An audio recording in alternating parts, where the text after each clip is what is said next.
That airy-faced bollocks has been banging on about this JB Weld SteelStik all week. He reckons it could be capable of all sorts of stuff. I'm not convinced. Yeah? After the job it did on that exhaust? I reckon that's got a lot more potential than you think, Prof.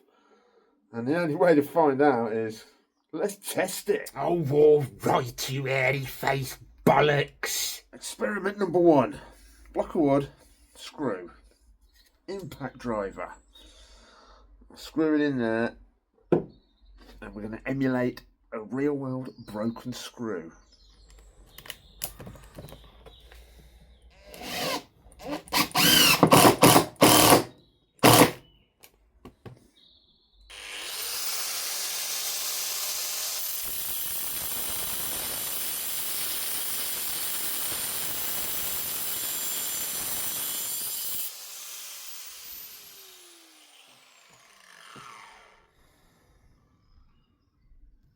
There we have it.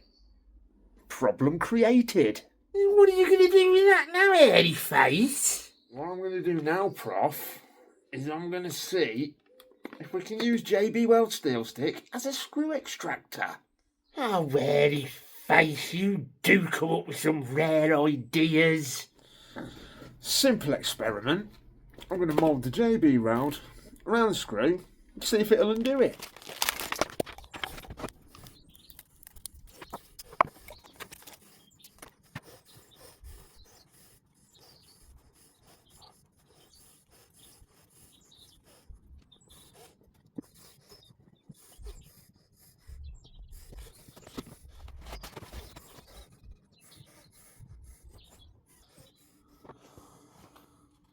If this works, that could be a real game changer. We'll give it an hour to cure, and then we'll come back and see what happens. That airy-faced bollocks. Well, it's been about 2 hours, because it's quite cold out here, so I thought I'd just give it a little bit longer.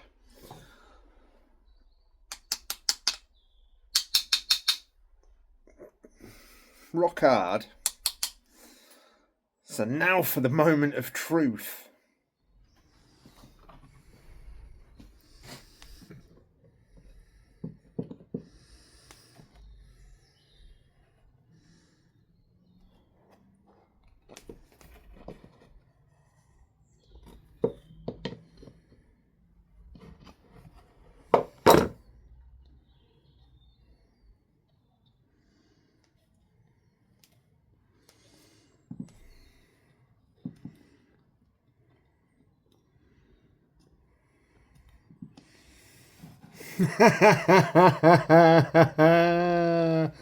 What a ball bag. Well, that's just made you look like a right silly bollocks airy-face. Nah, it hasn't. It just puts a new angle on the experiment, doesn't it? We'll get round this. That didn't work out. But it wasn't actually a failure, because I left the screw with the thread. And it's also got this kind of a protective coating on it, which is very shiny. So clearly, whatever that coating is, doesn't bond very well to the JB Weld. So that didn't quite go as planned, but we've got to experiment, and I still think that this has got potential. What I'm going to do, I'm going to get the grinder out, and I'm going to rough up that screw, maybe square it off a little bit around the edges so the JB Weld's actually got metal to bond to instead of whatever that coating's made of. Round 2 coming up.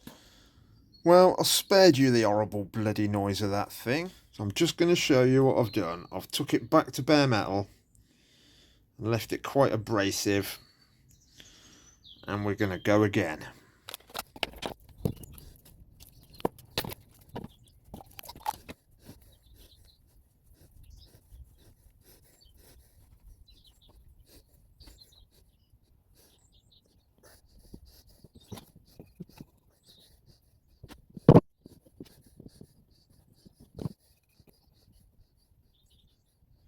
Now, I've not read anything about curing temperatures for this, but it is bloody cold out here. I mean, you can see my breath.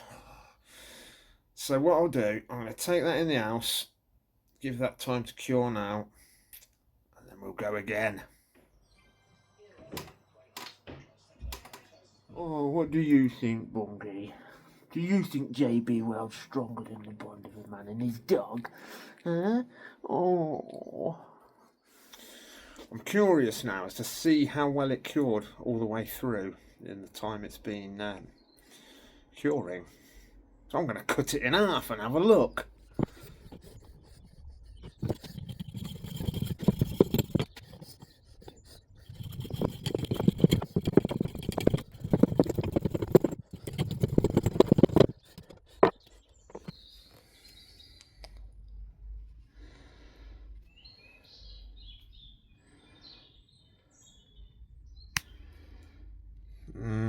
Still quite soft inside, so I think the cold definitely affects the curing time.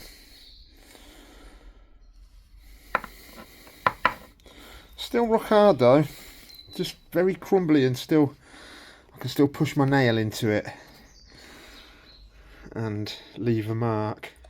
So what I've taken from this so far is the coating on the screw and the cold affecting the curing of the JB Weld is where this one went wrong. So we'll come back later on and we'll see how experiment number 2 goes. Right then, we're back. It's been 24 hours indoors on the heater. Give it a good proper chance to cure, and it actually does feel a lot better than it did yesterday. This be driving me crazy all day thinking about this. Oh man, let's see what happens.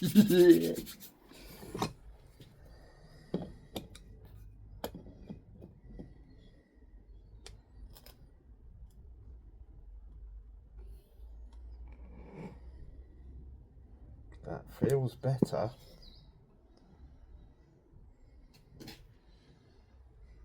That's resisting a lot more than it was yesterday.